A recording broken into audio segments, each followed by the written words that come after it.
everyone. We're on our way to a Cars and Coffee as it's pushing noon. I'm not really a morning person, so we're about to find out exactly what cars are here. It's just like the second Cars and Coffee I'm not really even calling this Cars and Coffee really. This is like the second daytime meet I'm going to here in Houston.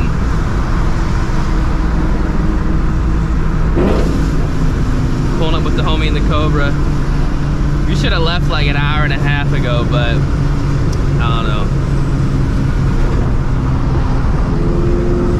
I'd be staying up too late. This is fucking hard though.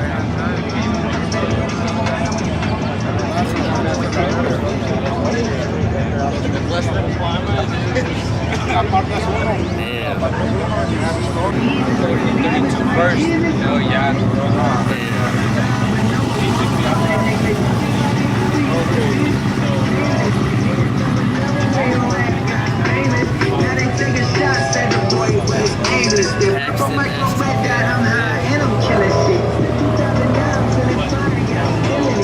Only in Texas.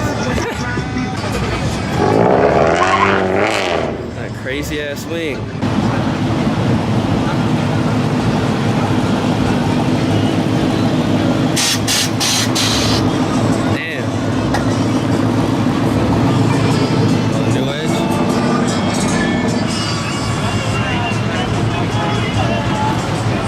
Every new edge I see out here, they're all like slammed. Yeah. Like they're all slammed, bro. That shit.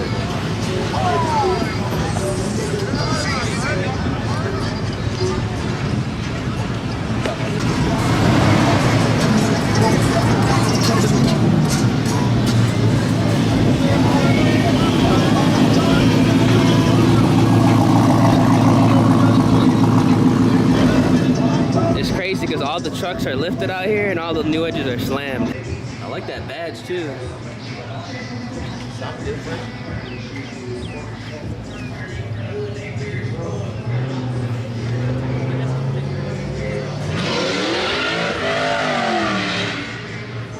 It's manual too? Hell yeah.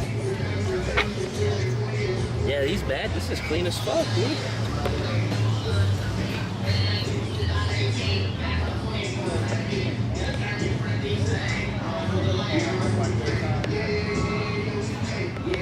Yeah, this is like all OEM plus, like the whole car. That's how you do it, baby.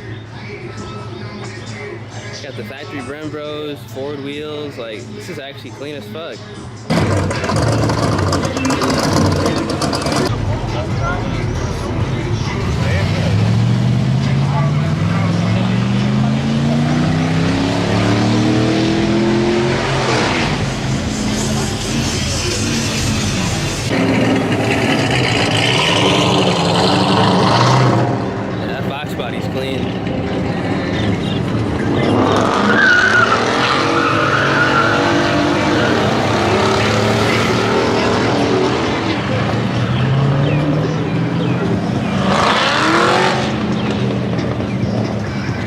He's like, nah, this road's not safe to be doing pulls on.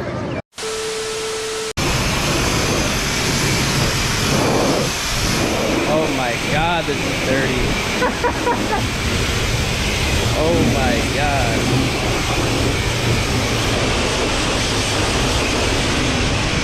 Woo. Our bumper looks a different color. Look at that. Oh my God.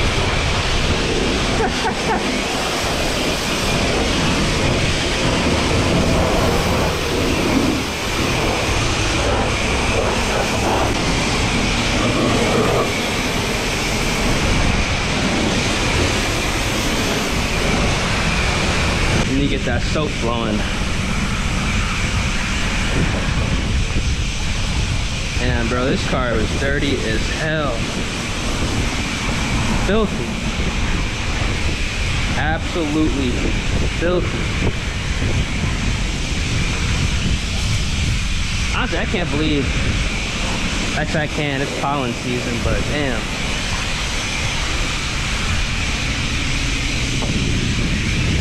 This was bad.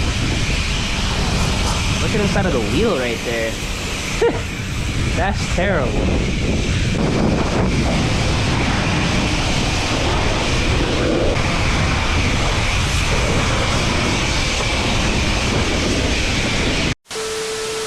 Alright, hope you guys enjoyed that meet. The Fox body that was chopping, that boosted S2000.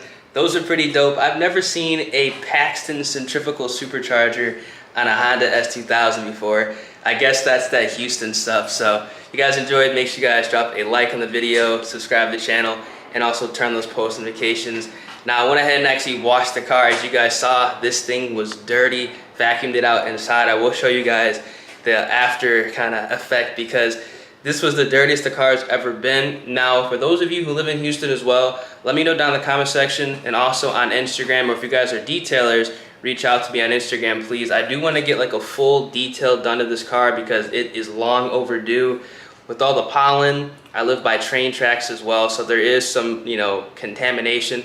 I need to get that all cleaned up, so reach out to me. Please, it needs to get done. I'm gonna go ahead and show you guys exactly what the car looks like right now. I mean, it's a lot better than it was before. I mean, I'm no professional detailer, just a little quick wash using the stuff that I have. Currently, I just had to get the car clean because it was beyond dirty. Like the dirtiest it's ever been. I mean, the Mickey Thompson's throwing up all like the road debris on the rear bumper. And it gets pretty dirty pretty quick. Like my rear bumper was legitimately like brown. It was a completely different color than the whole car. But I mean, that's just the, you know, the game you have to play. Now, I do have to pick up one more thing for the car before I do drop it off at the shop tomorrow. You guys can see here I have a brand new Innovate gauge that's actually going to be replacing the AFR gauge right there.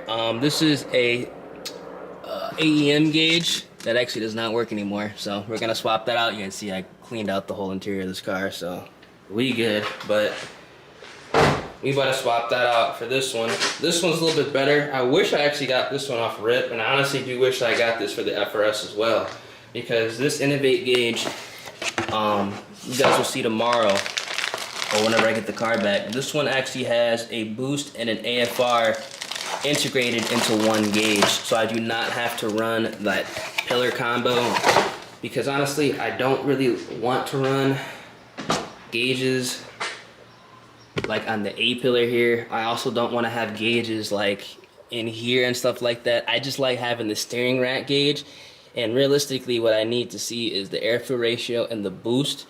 So that's going to be cool, and then I can have obviously, you know, the coolant and stuff with the SCT. So the less gauges, the less clutter, the better. I like to keep these cars clean and simple.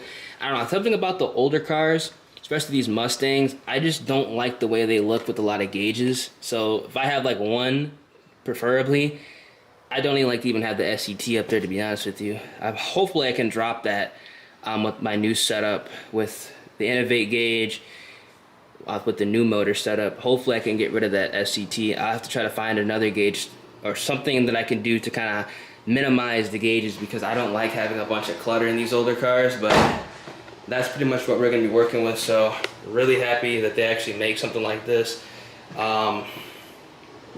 Just wanted to clean everything up.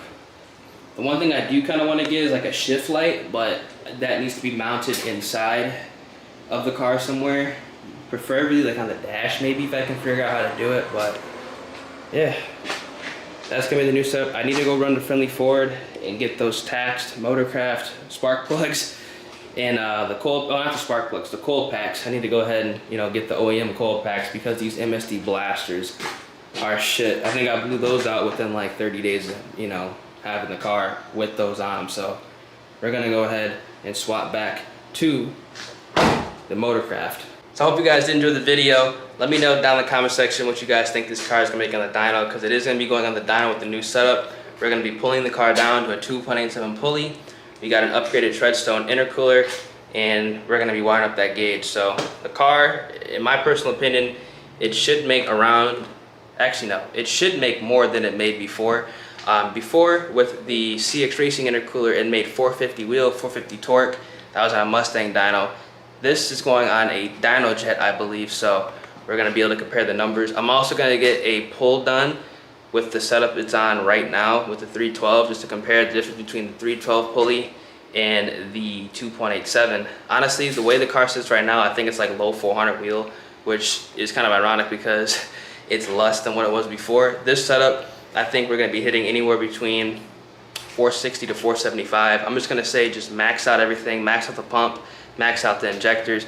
I mean, well, actually, you can't even max out the injectors because they're 80 pounders. So max out this Walbro pump back here. That pump's good to like 550 BPH, so we should be able to get close to like 500, maybe like 480. That'd be cool. If we got the 480, I'd be happy.